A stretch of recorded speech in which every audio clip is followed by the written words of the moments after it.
So the benefit of doing a scheduled video is that I can delete that video and not sacrifice, oh, what if this one got a lot of views and comments and now I'm deleting it, oh man. Because the first cut, it was very, it was good for the most part until I got interrupted. And then after that, I was like, because it was someone had come home, and even though they didn't call for me or anything like that, I was still like, But whatever the case, let's get on with it. This is the comic haul, and I'm gonna call this one reviewing a plethora of comics. These are all the books that I reviewed. Well, I reviewed. No, I haven't reviewed it yet, but no, these are all the books that I got last week in the library. And I'm reviewing those, and then first I'm showing the ones that you'll be seeing next week for review. Hopefully all of them this time. Although I guess I wouldn't mind having two like last time, because last time I didn't finish Witcher or Marvel 1602 New World Fantastic Four, that trade. So those two I wasn't able to finish. Mainly because this week, last week, this past week, when my dad was out of town, was very busy because when dad's out of town, the kids will play. That's that old adage. So we were out like one night we went out to dinner as a family. One night we watched a movie, and then the only real day I got, and then Friday I got to read all of them. But then for the most part, I was like busy here, busy there, busy everywhere. Let's get on with it. First one up is so I didn't have enough time to finish the books. So I had to read like Why the Last Man and Drain to Mystery. I had to read like 3 to 4 a day. Didn't mind it, as you'll see. I'll soon see with my review. First up is Jughead Volume 2. Now, Ryan, I noticed this first cut. Ryan North comes on to this book, and he does issues 9 to 11. So actually, I only have one more, right? Yep. Next, I read one issue so far, but 7 and 8 is Chip Zdarsky, an actually good writer, and then Ryan North, the cancer of comics, comes on to do issues 9 to 11, and then all of, I believe all of Volume 3. Time will tell if I actually like this better than his Squirrel Girl. I mean, I'm at least gonna like it a little bit better, because Squirrel Girl had no, and I repeat, no redeeming qualities. There's nothing about Squirrel Girl that I liked. And ironically enough, the artist for Squirrel Girl was on the first volume of Jughead. I noticed that after I had shown the book off, I think I was flipping through to see who the artist was or something like that. And I was like, that name sounds familiar. And then I started reading it, and I was like, oh, that's why. You'll see the review. Spoilers, the art was not as bad as it was for a Squirrel Girl. It was actually passable. And provided I don't change my mind 50 times, which I might, I don't know.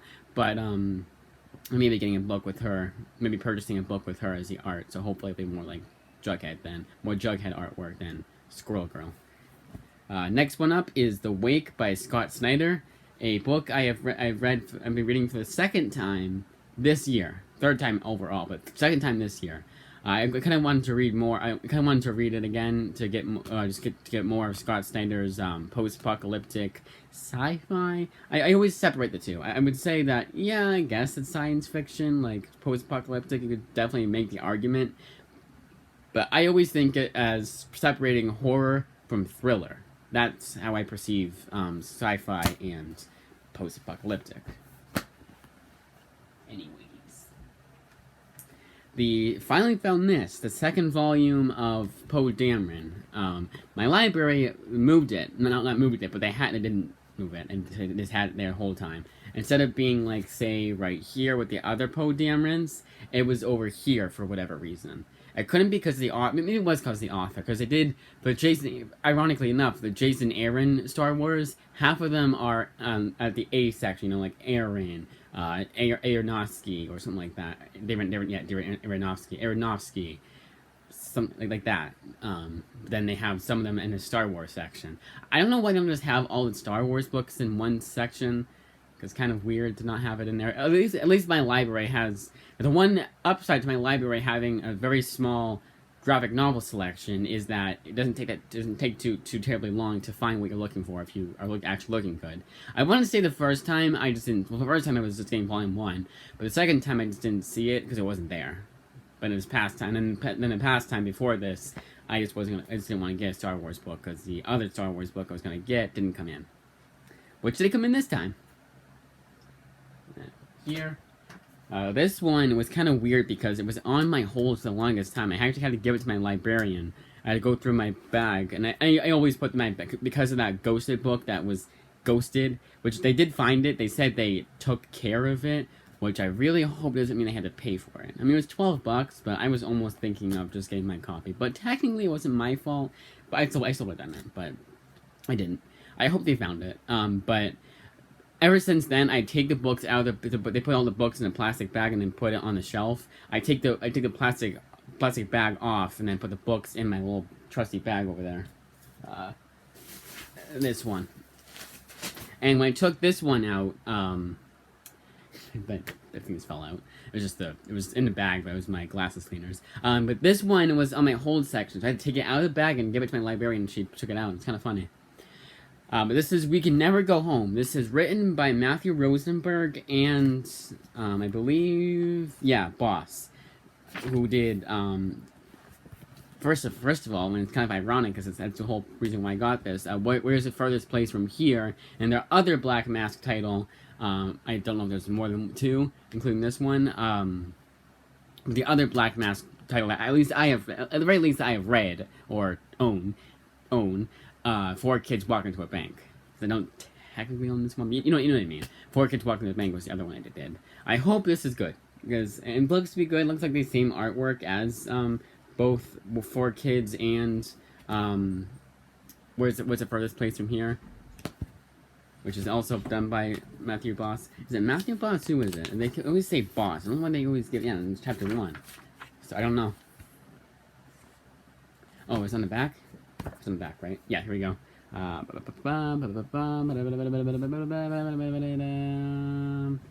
it? No. It's in back here. They say Matthew Rosenberg and Patrick Kinlan.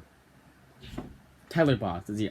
Oh, that's why the artwork looks similar. Because Tyler Boss is the artwork. You must do it for what's the furthest place from here, and then the 4 Kids. Now, Black Mask is one of those publishers that kind of publishes those type of comic books, like the more controversial ones, and not the good kind of controversial, the kind of actually racist controversial, SJW controversial. But I've yet to read a bad Black Mask book. But I've only read one, so, and then I will be soon reading 2, so. No. Next up is The American Way, Volume 2 by John Ridley. Now, this one looks a lot thinner. I think it only collects six issues. Yeah, 6 issues. It's right on the money. Then we got Why the Last Man, Volume 3. The last one they had my local library. So the TLDR, for those of you who don't know, there's my local library, which is the one I go to, and they get books from 2 places, G-Milks and it's just regular IOL, the one they've been using since day 1, and those come from a bunch of other libraries. For the most part, I get books from the libraries. The whole reason why I get so many books. I probably get like 5 books the most from my local library if I didn't do interloans. But yeah, this is the last one they have, and yes, this is a reread. Dmz the Hidden War. Now the thing I hate about this is they don't tell you what volume it is. And no, I'm not saying like, oh, because it's covered up. No, they just don't say it anywhere.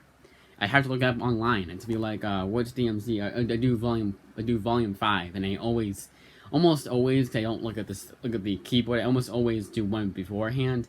So it's kind of nice that I know right at the bat that yes, this is the next volume. I'm volume 5, but right, because of volume 4. I don't know why I over-explain there. But yeah, they don't tell you what volume it is. Wayward, Volume 4. 2 more of those, and then we're done. I don't want to be done. I want to read. This is such a good series. I don't know why I do this sometimes. I just flip through it for no reason. And if I did it like this way, it makes sense. Because I'd be showing you guys the artwork. I just do this. I think sometimes it's like an ADHD type of thing. I'm not saying I actually have ADHD. I'm just saying it's an ADHD thing. I think I have ADHD. And if I do, it's very, very light case, so to speak. Like, it's not like a severe case. Cold Spots by Cullen Bunn. The only Image comic Cullen Bunn book that I had at my local library. And then there's 2 more. He actually has not done a whole lot for Image, and if you go by Goodreads reviews, none of them are good, apparently. Because I consider a 3.4 to be a bad review from them. That means the majority of them are negative. But this one got really bad reviews on Goodreads, so if I end up liking this one, then I'll like anything by Cullen Bunn Image. And I, ironically enough, do have 2 that I want to get for my on my wish list. I'm hoping that I can at least order them on Saturday. Again, knock on wood, but time will tell. Coda by Simon Spurrier, and I already know this is. I already have high hopes for this book because Jeff Lemire and Kieran Gillen's gave high praise to it. I feel like it was like this. It was out of focus, out of frame. I mean. But this one they only have 1 volume of. I found it funny how, and seems to be only from Image Comics that they do this, but sometimes Boom Studios will do it, like with this, and then Woodson, that was first place from here, and what you only find them when they're dead, Volume 1, $9.99. I feel like that should be a standard for all comics, all comic publishers. If it's a standard price for the most part, because Saga, there's a Batman book out right now that's $2.99 instead of $3.99. And you're gonna make me pay for $3.99 at the very least for per issue, you should at least make Volume 1 if it's an ongoing $9.99. I cannot believe comics are still $3.99. They should be $2.99, but they'll never go down in price. Never. Now, for the most part, I've been getting kind of lucky that none of them I got this little slip of paper from. This is the G-Milk paper that tells you, oh, there's this thing wrong with this book, that thing wrong with the book. And for the most part, like, I want to say the past, like, at least 5 times I've gone to the library, I've gotten nothing. Like, it seemed like every time since G-Milk started in April, there's at least one, at very least one with this slip of paper in it. But this one you can see, yeah. This is almost exactly how the Witches, my local library's copy of Witches looked like. Except there was a right here, oh, whoa, Assahoy. There was like a big tear there, there's when I put like a knife through it, like I mentioned before. It's weird. But yeah, it's gonna be difficult reading that one. I should probably read that first. Oh, I probably should read that. Always read that one first, so I can have to deal with it, later on or whatever. I don't know why that matters. I guess I don't want to. If I'm going away for the day, I want to make sure I read that first. I want to bring it with me. I don't know. This next one is another one. The We Can Never Go Home was written by Matthew Rosenberg and someone else, and Patrick Kindlin. This one is written by, and I want it to just be Matthew Rosenberg. This one is written by, it doesn't matter. It's like a bunch of books I've read from authors that I really enjoy that they were teamed up with someone else. But this one is written by Alex Pecknadel and Dan Waters. I wanted Dan Waters. And I still get Dan Waters, obviously. Now, Assassin's Creed is that series that I never, ever, really ever, unless I want to, get further into the game, I never play any of the missions. I just screw around and run in the open world section and just find guys to kill or whatever. I never actually play the game. Well, I play the game, but not actually play the game itself. I just, again, like I said, mess around with the open world until I get bored and then stop playing the game. So I never get into the story, and when I do, I'm like, this is the most boring thing. I will say this, that the Assassin's Creed 3, maybe it's just because they seem to put a lot of effort into the sound quality, it's a bit more interesting there than it is in the other games. But for the most part, in my opinion at least, the acting is terrible. Absolutely terrible in the Assassin's Creed games. If you want to know how I feel about Assassin's Creed, it's essentially, and not as severe, but it's basically how video game Donkey feels about Assassin's Creed. I feel about Assassin's Creed, basically. That the open world is boring, and that the open world is boring. The actual game itself is boring, but the open world stuff is fun. I mean, it's not that's not me knocking Assassin's Creed. I do the same thing for a lot of open world games. Almost every open world game, I just mess around in the city. Like Grand Theft Auto, Saints Row, all those open world games, I just run around. I don't care. I'm like, nah, I'm good without missions. For the most part, it's because the missions are always super difficult, and I can make my own difficulty with just, like, shooting the cops or whatever. That would sound really bad out of the context. Please don't clip that. But, again, I never have played the actual story, so time will tell if I actually find this boring or not. I know, it's a big tangent, but this is supposed to be different than just being like, here's Star Wars book, here's Moon Girl book, okay, bye. You know, I want something different. Star Wars Lando, the standout character from Solo: A Star Wars Story. He gets his own comic book series. I think it was a mini-series. But at least it's written by Rodney Barnes, and a writer I actually like. I liked his Quincredible, which is a book that is the prime example of what I thought, a prime example of that young adult graphic novel, like, not really comics, you know, you just, it's easy, it's like the stigma of a young adult book being targeted for a very specific crowd of people that don't really read comics. That's what it looked like. That's what Quincredible looked like at first, but Rodney Barnes wrote a pretty good book. It wasn't outstanding or anything like that, it was just pretty good. And I think I liked it, because I was expecting it to be a total train wreck. And I actually liked it. But then we got Lando from him. The Star Wars is that kind of series that I really only pick up the books that I know the author. I'm not going to pick up a Star Wars book from Smitty Yorgman. What was it at start? It was Smitty Yorgman Jensen from SpongeBob. You know, that guy from SpongeBob? That Smitty Yorgman Jensen. Yeah, you're supposed to have a really weird name, but, like, I'm not going to pick up a book from Davy Jones, who I've never read a book from before for Star Wars. No, I pick up, like, a Star Wars book from Jason Aaron, or Kieran Gillen, or Rodney Barnes, or Charles Soule, maybe even Mark Waid. You know, it's always going to be, at the very least, an author I know and love, not just a random guy. Because Star Wars is that series that, again, hey, here's the Charles Soule Star Wars. Let's see what we did on Star Wars. Because Star Wars is just that series that I won't really buy myself. I'll just get what the library has. Because, and I like Star Wars enough to, like, pick it up at the library. I don't know what it is. I think it's, again, like, my stigma of I won't pick up a series where it's movie first, comics after. The only exception being book first, graphic novel after. That's different. I don't know how, but it's different. Then we got Moon Girl and Devil Dinosaur, the final volume. Thank God.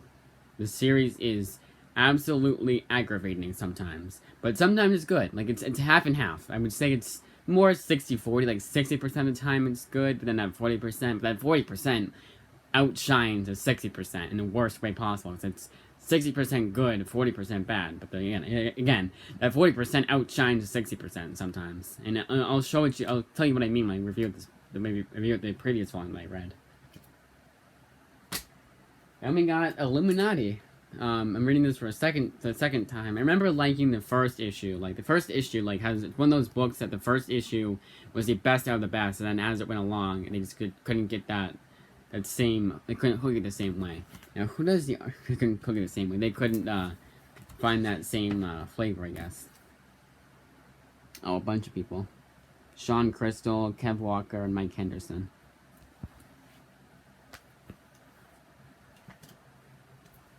Next one is probably the thickest single volume of a series from DC. Not like in general, because there are thicker ones, but for a Rebirth run, and that came out recently at least. And that is Wonder Woman Volume 9, The Enemy of Both Sides. I don't know if it's because of the paper feels it's different than what they normally did. They're now to the modern style of paper that they use. It's like a more, it's not glossy, it's like more like rough. I kind of like this kind of paper. I mean, I feel like sometimes, like, I will give credit to maybe the art, that the, like, colors don't stand out as much, but not to a noticeable degree. Like, you'd have to put them two together for me to really notice anything. But this is Steve Orlando's run, and I read an orphaned issue from his run and really enjoyed it both times I read it. So I'm hoping at the very least my library has his whole run on Wonder Woman, because that was the one that it was the best one since Greg Rucka's run, honestly. Yeah, and by a wide margin. He'll be, as we'll see in my review of the previous volume.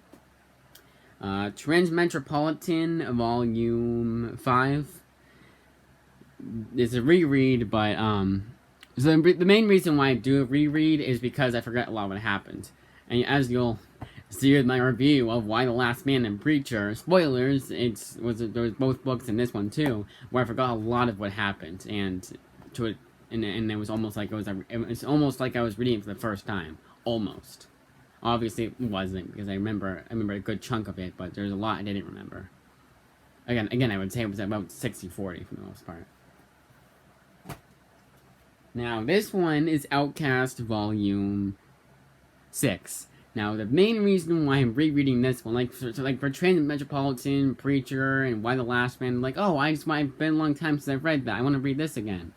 This really isn't the case. Well, again, I actually forgot one of the characters that were, technically two of the characters that were in the book. It still was one of those series that I was like, I feel like I remember too much to reread again. That was until I saw they had Volume 8, and I was like, you know what? Let's go back to Volume 1 and work our way up. And again, I'm hoping, knock on wood, that they have Volume 8. And I'm not gonna say, oh yeah, we said we had it, but we actually don't. It's been enough time, because I know this whole 6 months rule, we can't give you a book until it's been around for 6 months. It's been past 6 months. And I know I shouldn't go by release date, I should go by when it came to them.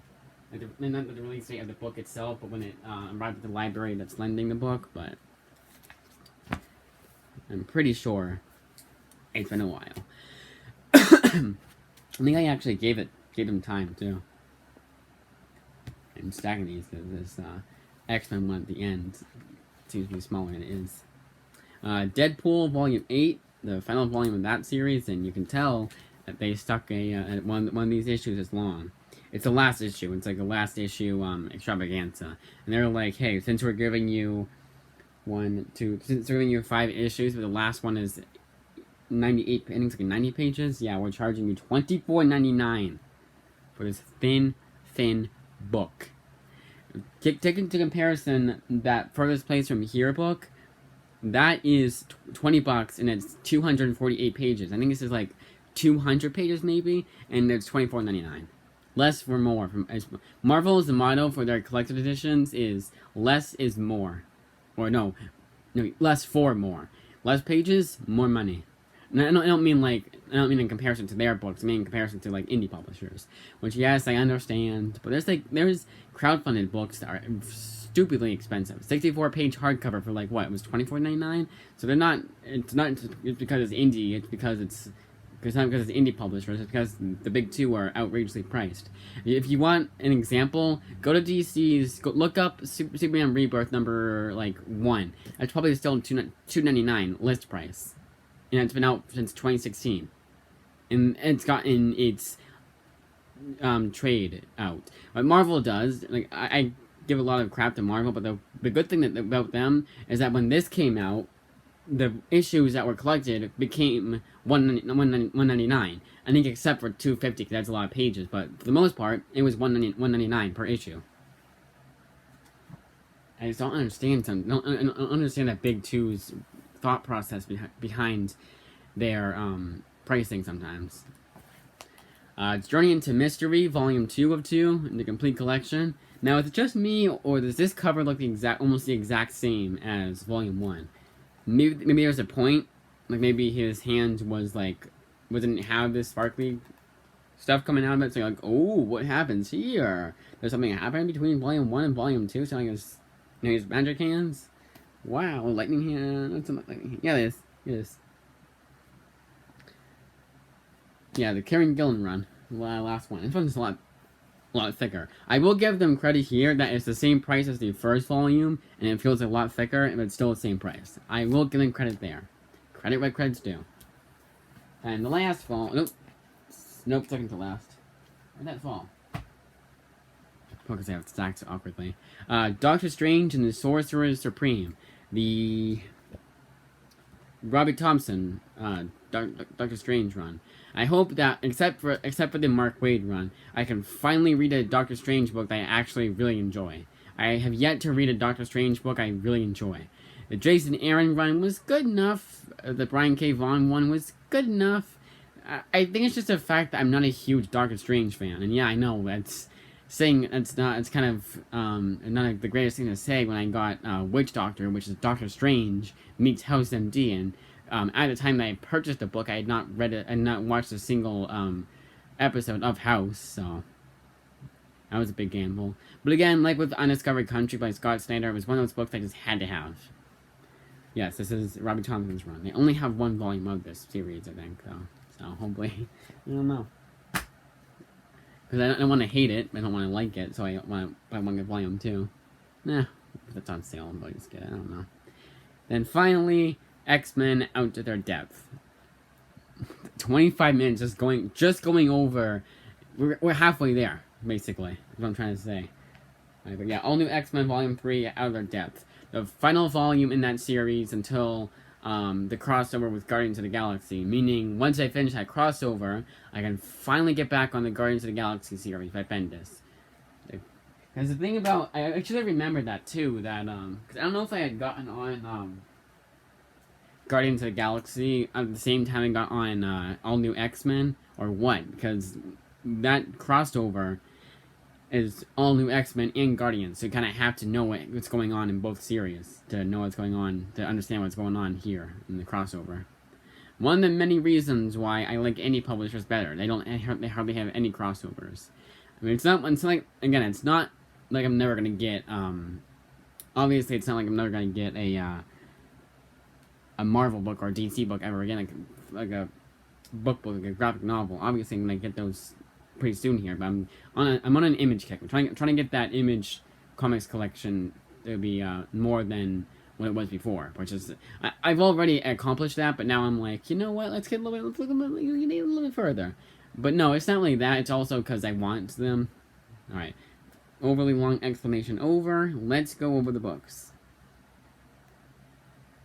and move to into movies. Starting with Luca. That was the one that I was kind of reluctant to watch. In fact, the longest time, I didn't.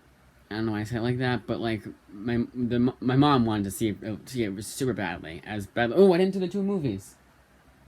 Ah, crap. Already. Why did I even put the movies? Why did I put them over here? No, I didn't put them over here. Why did I put them? Really? So one of them is Bridge to Terabithia. Where did I put the? Really?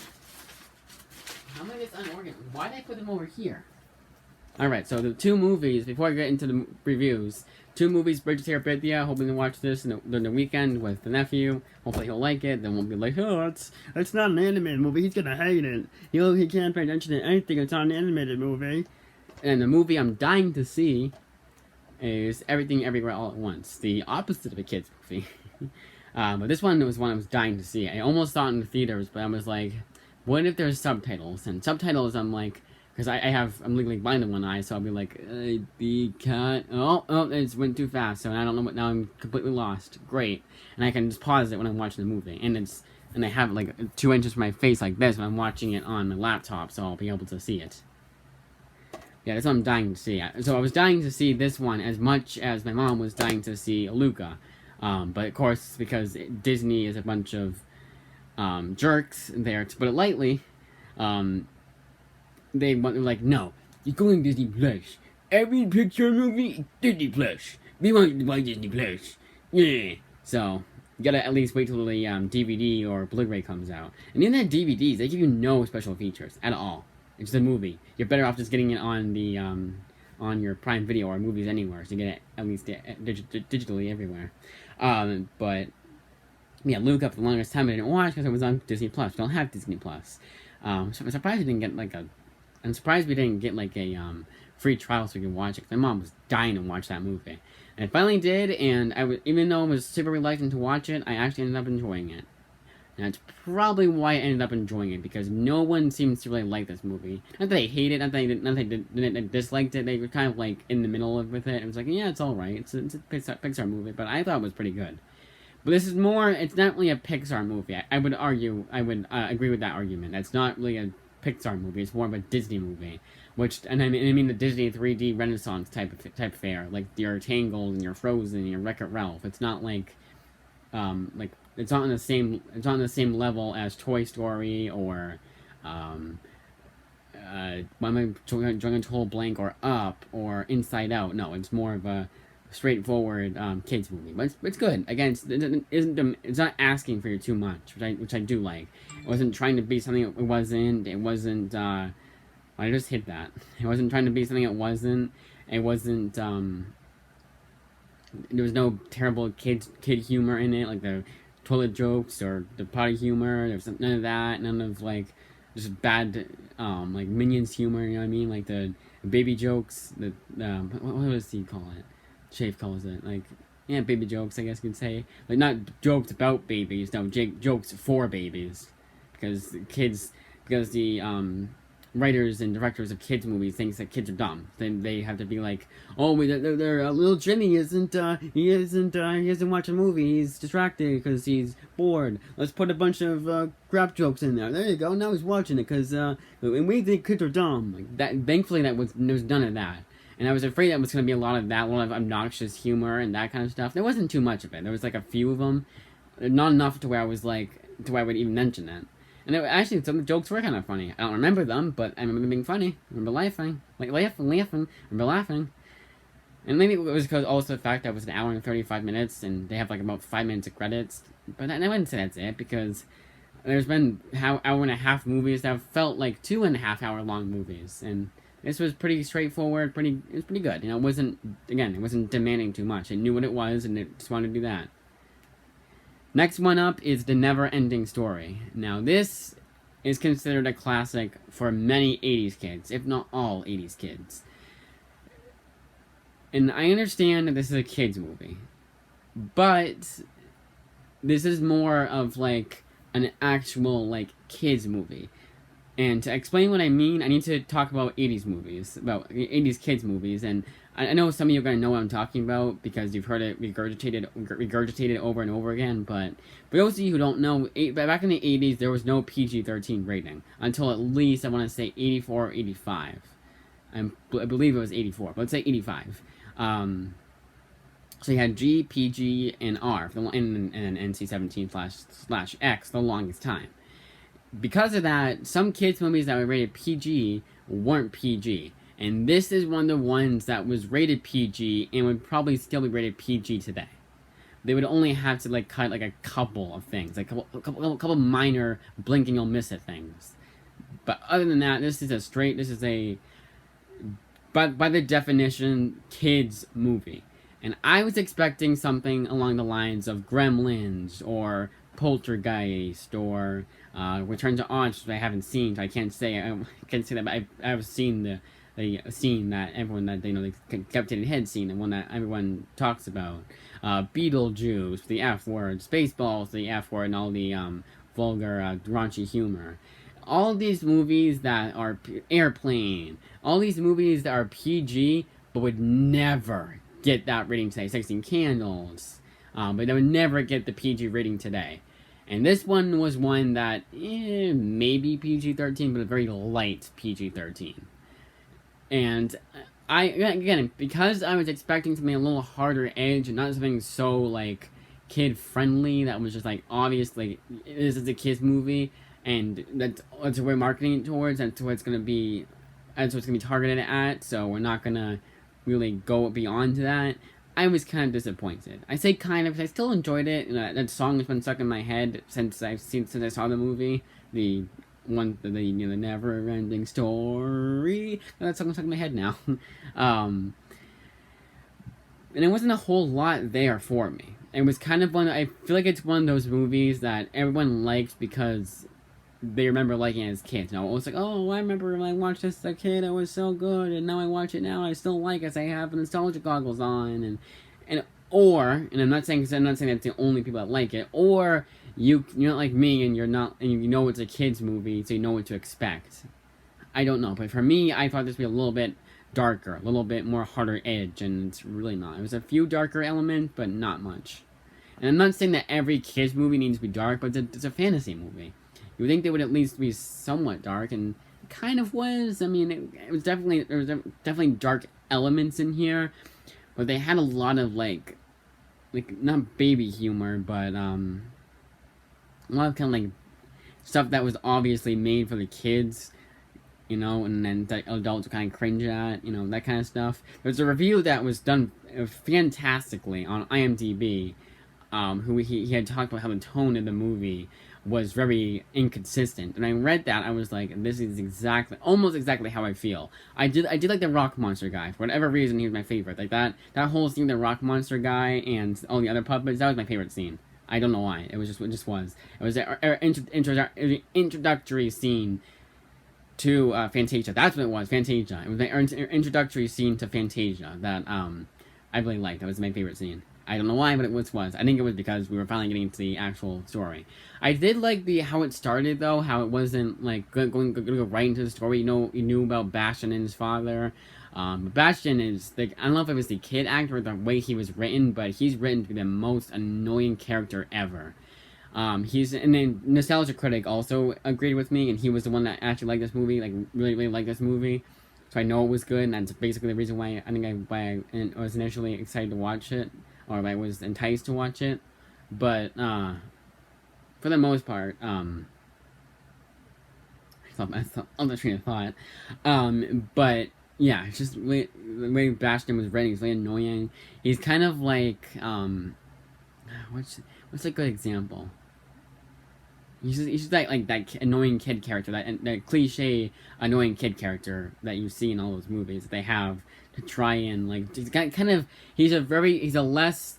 more neutered version of Jar Jar Binks, I would say. It's a big stretch, but it's very neutered, obviously, but that kind of same, like, annoying voice, like, he has to always, like, not tell a joke, but he always has to, like, say that thing that the audience wants to say, that it's gonna make the audience laugh, or, like, kind of that thing, like, it's kind of obnoxious, annoying, like, it's kind of hard to explain exactly what I mean, but you have to watch the movie for yourself. I still do recommend it, so you'll obviously watch it, but just know that it's one of those kids movies that's obviously a kids movie. It's not like something like Poltergeist, where it has more bite to it than what you would expect in a PG movie to have, because it was so old.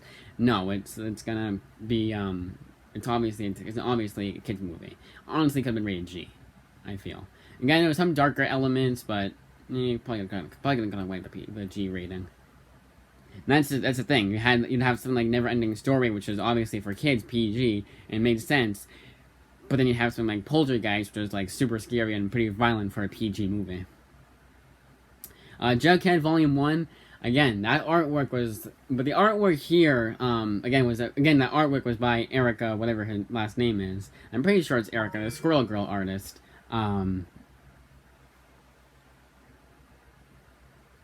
The Squirrel Girl artist, but it was done a lot better here. I don't know if she did Jughead after Squirrel Girl or what, but it was done a lot better here, and I actually could tolerate it. And it's proof that even a bad artist like her, and I wouldn't say bad artist, like, when you look at her artwork for Squirrel Girl, can improve. And it's not just like it's not just her being lazy or not being lazy. It's not just like she has a one-trick pony for her artwork. It's just like, oh, no, I want to do this kind of artwork. It was very, very noticeable. I knew right at the bat that it was Squirrel Girl artist. I was like, I wonder if I'm right. I was like, yep, I'm right. That's who it was. That's why that name sounded so familiar. But again, it wasn't bad. I could actually, like, it wasn't terrible when I was reading through it. Batman Deathblow, the Brian Azzarello run that got terrible reviews. I actually really liked. Now, I do understand why it got bad reviews. A lot of people said it was confusing. It was confusing to me. There was characters that, in one issue, that was like, are these the same characters from last issue? The only one I recognized was the two main leads, Batman and Deathblow. That was about it. And obviously I'd be able to tell who Batman was. But for the most part, I was like, who's this guy? Who's that guy? Was he in last issue? Maybe he was. I don't know. I don't remember. But I remember it being good. I remember it was very fast-paced. Maybe it was too fast-paced to understand who the characters were. But I liked it. I thought it was very good. And it's like with Garth Ennis, who I'll be mentioning soon. There's nothing that Brian Azzarello has written that I don't like. Everything by him I like. There's nothing I read by him I don't like. I read his Cage. His Cage is considered to be an atrocious book. I love that book. I love that book. Not as good as 100 Bullets, obviously, but it's still passable. Not as bad as the other Max books I read. Wonder Woman, the last Steve Orlando book. No. Wonder Woman, the last James A. Robinson book. Or James Robinson. My library has them listed as James A. Robinson. I guess there's two James Robinsons they have books by. But thank God that's over, because James Robinson's run was tedious as possible, almost. It wasn't as possible, I would say, but at the times it was. And at times it was kind of interesting. It was like two issues I liked of the entire run. 2 to 3. That was it. All the others just boring. It was very middle of the road. We've seen this, been there, done that. Very derivative of other Wonder Woman books. And had I not recognized the author from Starman, I wouldn't have remembered this guy. I've been like, who? Oh yeah, that guy, the one that wrote Wonder Woman. Yeah. Great. So anyways, I just... No. And thankfully, it's not the first book I've read by him, because he's worthy of a lot better than this. Again, like his Starman. I'm really gonna pick up that compendium.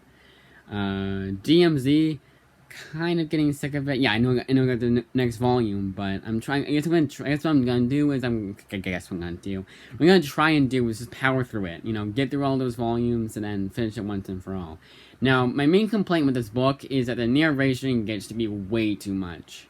Like, way too much. I feel like if the narration wasn't as much narration, we'd be good. We'd be good to go. But there was a lot of narration, and it became very annoying at times.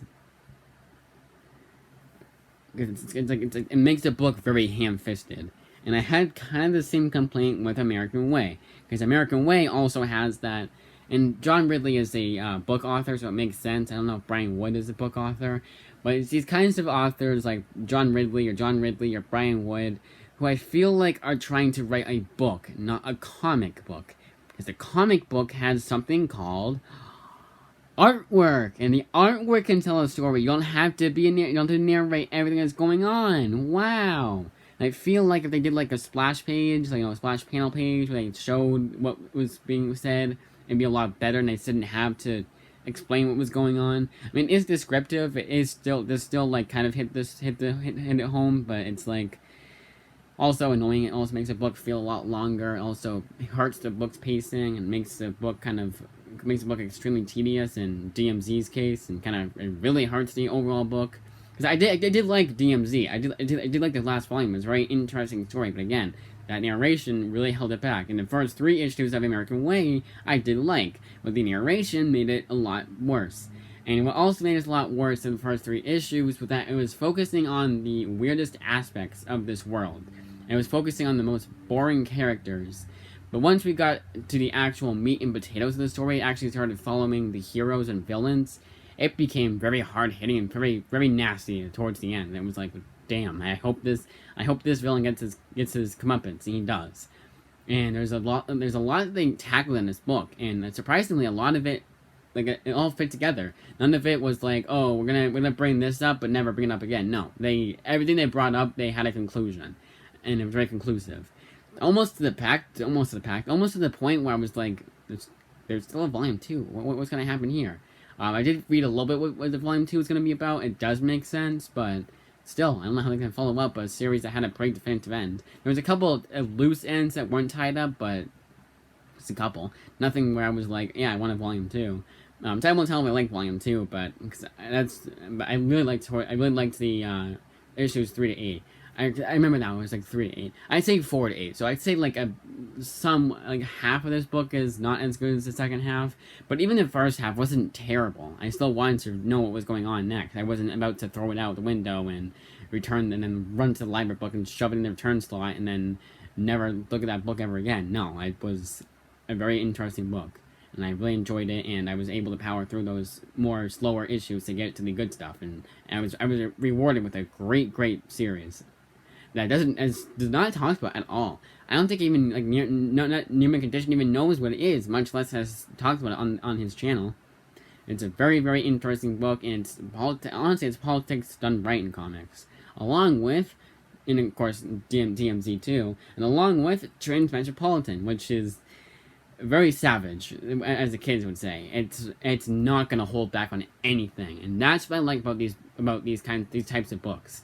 They know that the world is going to absolute hell, and they don't care. They're not gonna push back because, oh, the censors, or oh, this, we don't want to upset these kinds of, we don't want to upset these types of people. No, they're gonna go hard, and I wish that we got more books like these nowadays. If we did, nobody would complain about politics in our comic books, and then Killing Studio Comic would never have had that awful sci-fi interview, and comics wouldn't be going down and comic sales would not be going down the drain if we got more comics like this, in an American way too.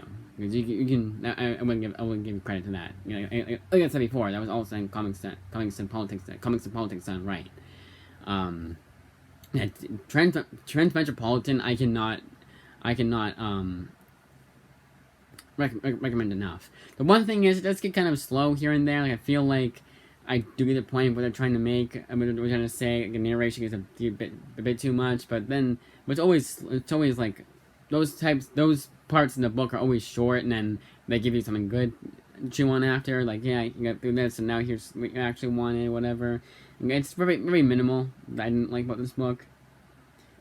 Next up is Dungeons and Dragons, that thick one by Jim Zub. It was pretty good. It wasn't anything like groundbreaking, but it was good for what it was. Like, there was some issues that were slow and not as interesting as others. In the end, it's kind of basic, but it was still good. No, it wasn't trying to be anything. It wasn't trying to be anything it wasn't, which is nice, but also means that it was just also kind of basic. I might be getting a Skull Kickers, but I don't know. I have to read Dungeons and Dragons and seeing that might not be worth $90 for all 3 hardcovers.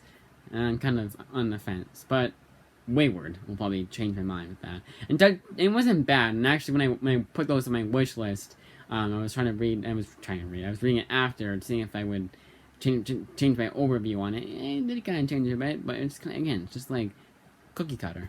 It says, here's a Dungeons and Dragons book. Oh, well, thank you. Yeah, that was passable. I kind of forget now. I forget what happened in the book. I'll probably get the Skull Kickers. I do kind of really want it. Black Summer by Warren Ellis. I have no idea what happened in this book aside from what they introduced in the first issue. I feel like there's something about to fall down here. That's what happens when you stack books like this. So, yeah, Black Summer, it was very confusing, but not the good kind of confusing, where, like, you can at least understand if something's going on. This one was just a lot. It was all over the place. And, again, not in a good way. It was made it boring, honestly. It was kind of weird, because how can you make that kind of story boring? You can't. It's almost impossible to make a story boring like that, but on the way. And I liked, but they didn't have a whole lot of dialogue. Some issues were like super quick because they had a lot of action, a lot of splash panel pages. And splash panel pages, I mean, like, they had no, like, it was panel here, panel here, panel here, panel here, you know, but no dialogue. And a splash page is like one panel that fits the whole entire page, or 2 pages even, of artwork. And, you know, it's a splash page of like maybe it's like a fight, and they're showing you, oh, these guys are fighting here, these guys are fighting there, you know, and showed like the scale of things. Yeah, I think it is the same thing. Me used to say splash panel instead of splash page, but I always say splash panel page, maybe sometimes, I don't know. I sometimes call it splash panel, so I hope you guys know what I mean. Then Journey into Mystery, which it started out very slow, and again, a lot of narration. A lot of these books feel the need, and I understand for older books where they had a narration like 60s, like Silver Age, and then Silver Age to Bronze Age, to 80s, what was the 80s ones? That was not modern, but I understand why back in the day they had to have narration. But this is modern. These are modern books. You don't need to have narration in these books. We know what's going on. But it was still good. I still really enjoyed it, and towards the end it got really good. And when I had to read like 50 pages, when I had to read like 50 issues per day to get it finished in time to return it for this week, I wasn't too annoyed about it. I thought it would be. I thought it'd be like I'm ready to start. I'd be ready to rip the book to shreds and just like out of sheer boredom. But I wasn't. I got through it, and I really enjoyed it. It was very interesting. It ended at like a huge cliffhanger. I was like, all right. And it kind of like, I wish that this was the Thor movies that we got from the MCU. It still had humor in it. It still had like lighthearted stuff in it, but it was also, you know, a Thor book. Well, in this case, a Loki book. So I guess that's what I want from the Loki series. I haven't watched that yet, but like the Thor books, I wish we got from Thor movies. Next up in Thor Loki, you guys know what I mean. There's some Thor was featured in one issue. Y the Last Man, Volume 2. So, the main reason why I will reread a book is because there's a lot that I will forget in a book. Now something like Outcast, I'll remember a lot more than I thought I did, or not I thought I did. I'll remember a lot more initially than I actually did, and I'm like, oh, why am I rereading this? Why am I rereading this? And, you know, I'll be like, oh, I remember a lot more, but even Outcast, there's not a whole lot I remembered. But Y the Last Man, Drain the Mystery, I guess, too, but Y the Last Man, it was, I hope we mentioned that it was a reread for Drain the Mystery. My first time I didn't like Drain the Mystery, second time I liked it a lot better, and then the third time it was still good.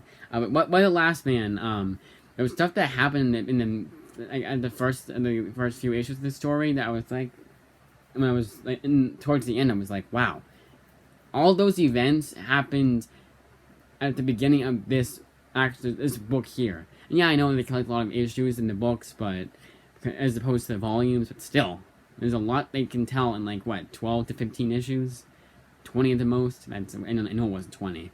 Even 15 sounds like a stretch. And the same thing with Preacher. So, and because I'm gonna do 2-for-1 deal here because I felt the same way about both books. It was one of those books that I was like, wow, there's a lot that I don't remember, and it almost does feel like I'm reading this book for the first time. Obviously, it didn't really feel like that, but it kind of did. Because it obviously didn't actually feel like that because there was a lot that I obviously remembered. There's a lot. Again, these books have a lot of events that happen in the story that obviously you kind of can't forget what happened, but again, it was like, wow, there's a lot I don't remember, and a lot that I'm surprised I didn't remember. How did I remember what happened there? And Preacher and Y the Last Man are both series that would never be written today, and that's a shame, because they should be. These are important books that will challenge readers as much as humor them and entertain them. These are also written by competent writers that I feel like Brian K. Vaughan, based off what he said on Twitter, has kind of been neutered now, and it kind of been like, just kind of, fallen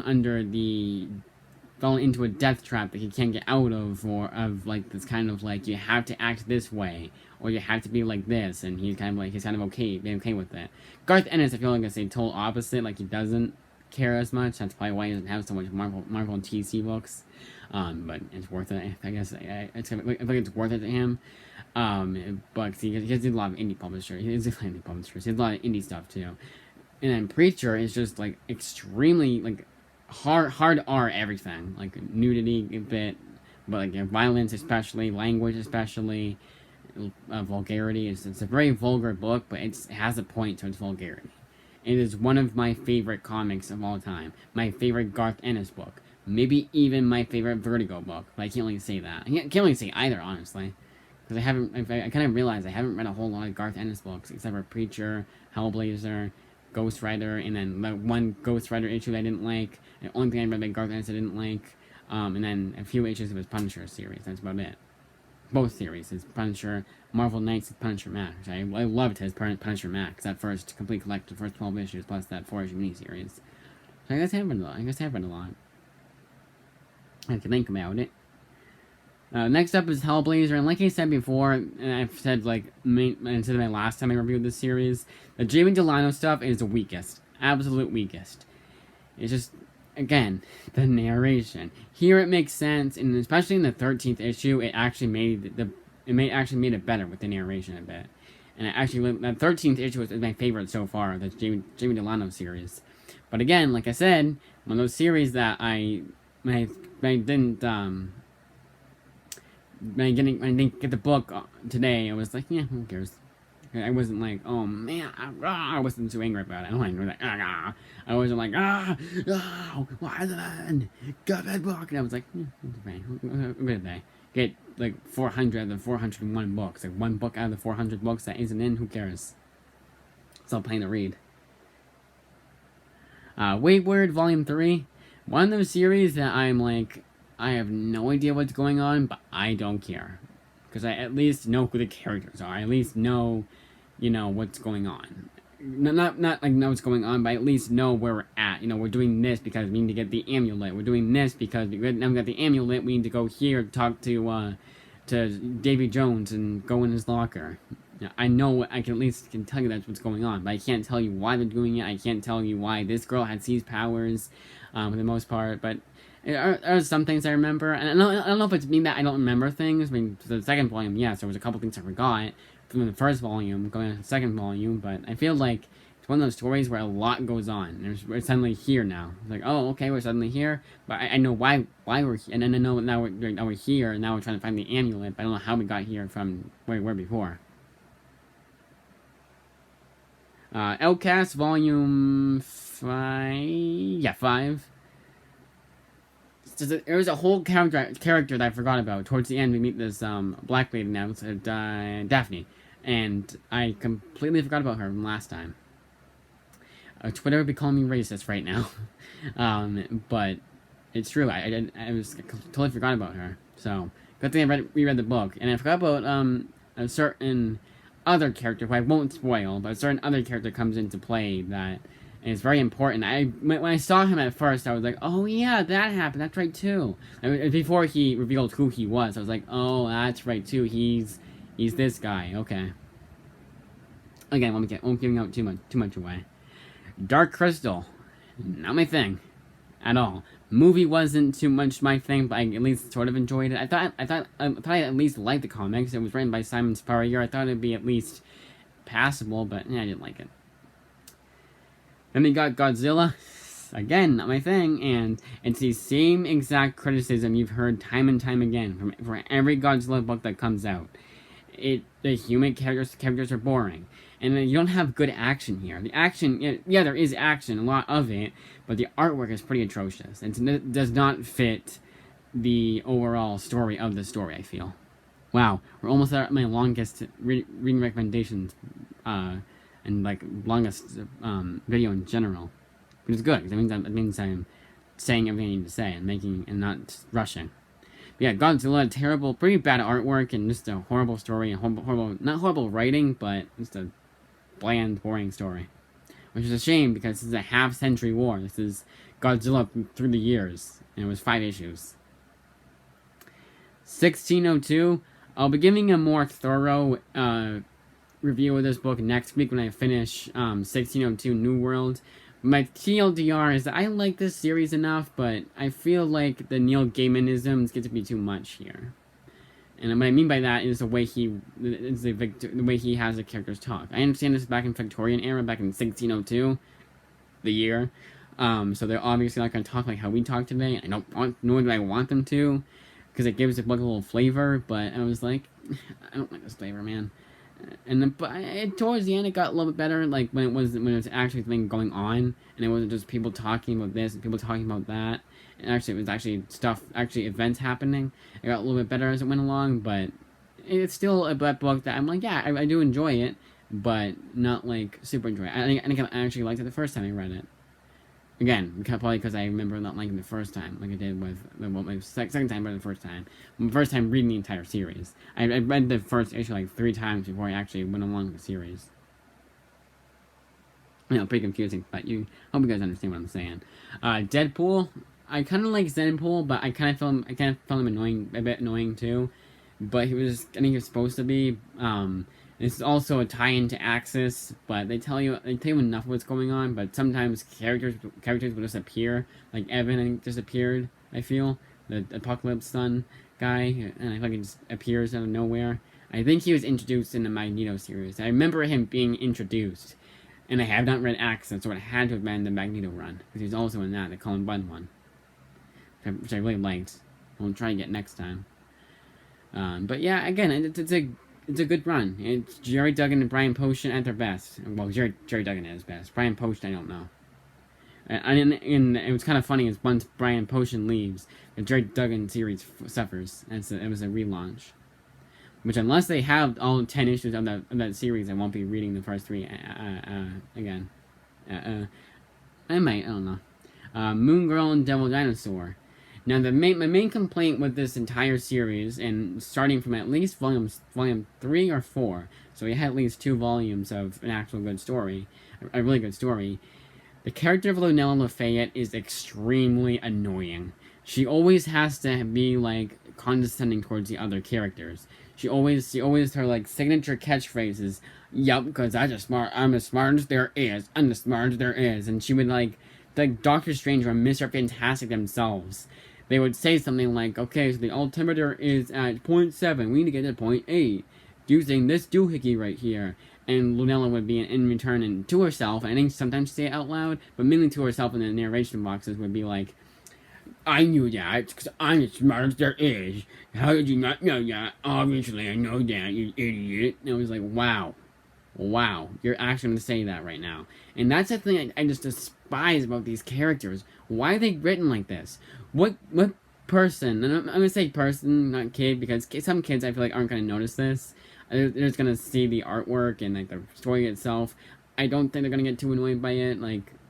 Because I feel like kids, I'm not trying to talk down to them, talk down to them. I just said something like, I just said that, the 80s kids movies were really ballsy, and that I liked that, and I feel like kids are okay with that, and they can put up with that.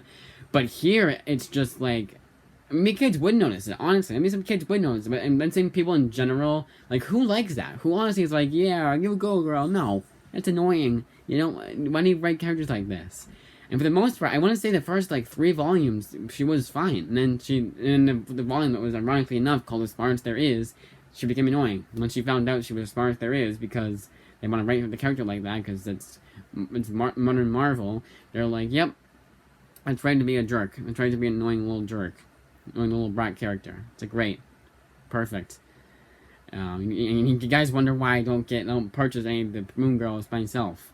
And I'm glad to just read them at the library. But again, they do also have a good story. And this past story, the Bad Dream one with the nightmares and trying to find out how the nightmare started and fighting Nightmare was drawn to be really cartoonish because it's a kid's book. I like that stuff. It was really good. The stories in all these books have been really good. None of them have been boring. But it's just that the annoying character makes the book a lot more tougher to get through because she's written to be super obnoxious for no good reason. Other than the fact that I guess people think that that's how characters should be written.